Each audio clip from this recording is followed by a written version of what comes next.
Hey, everybody. Hey. I am Dr. Patrice Butler Jackson, but you can call me PBJ. And here I am for night 13. Y'all, I just had a little snack. So I'm trying to.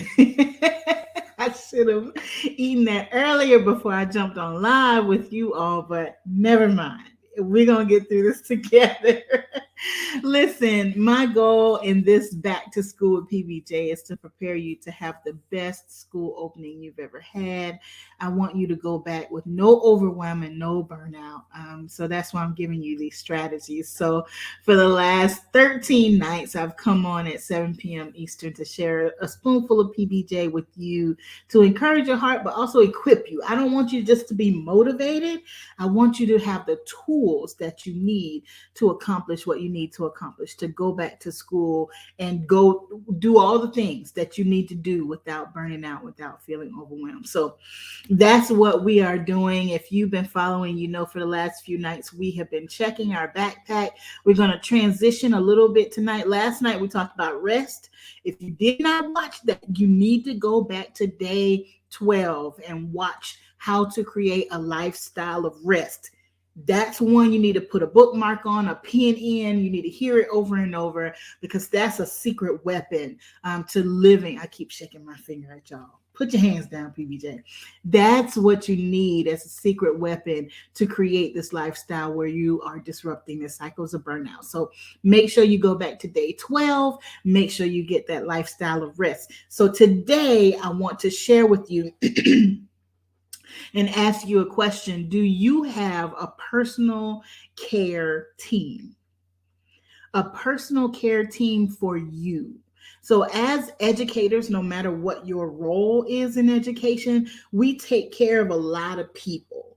We know that our students, whether they are pre K or high school or college, they're not just showing up with the textbooks and with the homework, they bring their whole life to school, right? So as teachers, as educators, we are dealing with food insecurity and homelessness and abuse at the home, and all the things come right to your doorstep when you are an educator, and you need a personal care team to help you navigate, deal with your own emotions that come from the things that you are exposed to.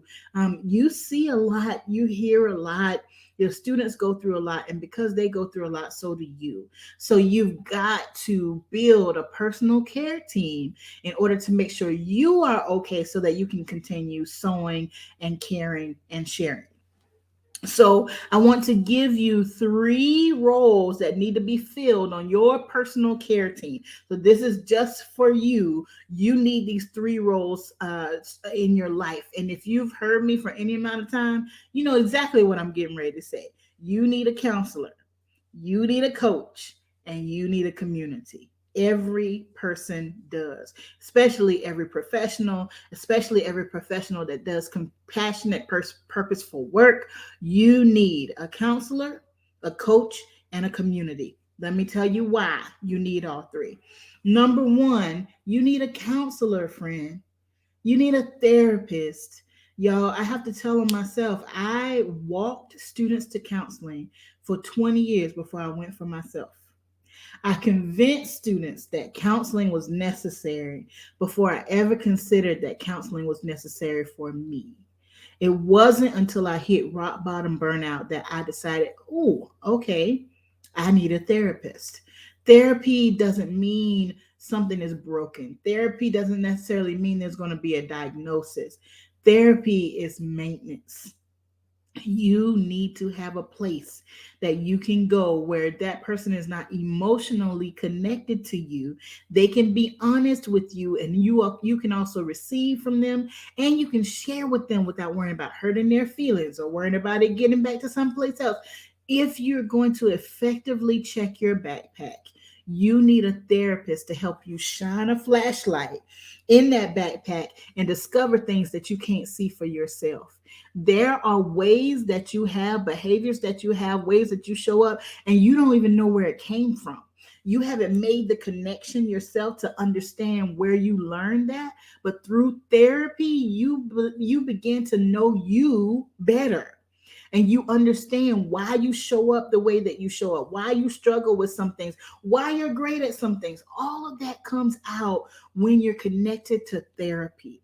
So I would encourage you, and there's so many phenomenal therapists out there. And another boundary was I thought it would be too expensive. I thought it didn't fit into the budget. Friend, health insurance covers therapy. Your health insurance covers therapy. So ask the question.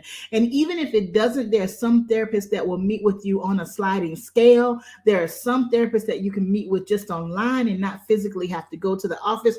There are too many options right now for you not to give therapy a try. And I'm here. Let me just be honest. I'm not just here to tell you to give it a try. Friend, you need a therapist. You need a person that is connected enough to your journey that they can help you navigate your journey. So counselor is number one. Number two, you need a coach. Now, here's the difference between a counselor and a coach. So the counselor is skilled, licensed, and equipped to help you dig into your backpack and understand you better, right? Your coach is an expert in a specific area, and they can guide you, lead you, teach you, challenge you to make progress in that area. So you may have a professional development coach who's helping you. That's one of the things that I get to do with my clients, help them through the paces of education. What does this career look like? What steps do I want to take? What open doors do I have? You may have a coach who's helping you in your wellness, or how to eat better, how to move your body, how to exercise. You may have a coach who's helping you with a specific hobby that you have. You need an expert.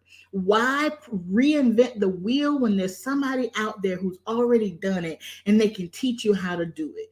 One of the things I have the honor of doing is coaching folks through burnout. I am not their therapist. I am not their counselor, but because I've been through these steps and I have used these strategies in my life, and these strategies is about disrupting burnout, but ultimately they get you to purpose. So I have some experience with myself and with my clients to help you get to purpose. That's why people come to me for coaching. So your coach is an expert in a specific area, and they can make your pathway shorter because they can teach you how to navigate that thing without you having to trip over all the hurdles that they tripped over to learn it. Okay. So your coach is an expert. Your counselor helps you to check your baggage. Finally, you need a community. You need a group of people who understand you, who get it, who when you show up, you don't have to explain yourself. They know the language, they know what you're talking about, but you also need people who call you higher, who challenge you to step into the next realm of your life. There's a difference between convenient community and powerful community. Convenient community are the people who are just naturally around you, family members, physical neighbors, colleagues, those people you are connected to because of who you are and where you are, right? And we love our convenient community, but convenient community is not always equipped to call you up.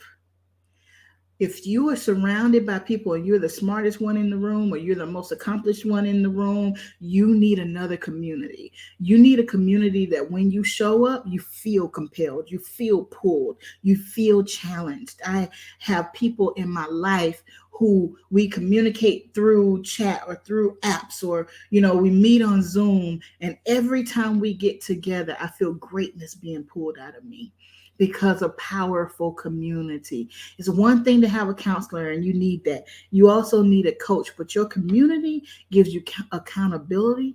They also celebrate you. There's real love. You have a place to belong. You have a place where you are understood. You have a place where you can walk with people through life. In our heart work community, we have a group of women who are on similar paths, and they do different work. We have educators, we have nurses, we have a stylist. We have different people who do different work, but they're on the same path of purpose. And the way that they love each other and support each other and encourage each other, it's just pure. It's just pure. Nobody's competing. Nobody's trying to hurt anybody. Nobody's trying to one up anybody, but everybody's there for the same purpose, and they're supporting each other in this season of their life. Friend, you can't pay enough money for that. I'm here to tell you that it's powerful. So As you are thinking about what you need in order to start this academic year in a powerful way, avoiding overwhelm and burnout, you need a personal care, what do I call it? Personal care team. You need a personal care team, a counselor, a coach, and a community. So I encourage you to look around you and find the people who can help you. You can't keep helping everybody if you don't have the people who can help you. All right. Listen, I got to go. I'll be back on day 14 and we're going to continue this conversation. I can't wait to see you tomorrow. Share this with somebody who needs it, with a fellow educator, or maybe you're not an educator, but you know some. Share this series, this message with somebody who needs it so that they can be ready to start a strong academic year. All right. I'll see y'all tomorrow. Bye.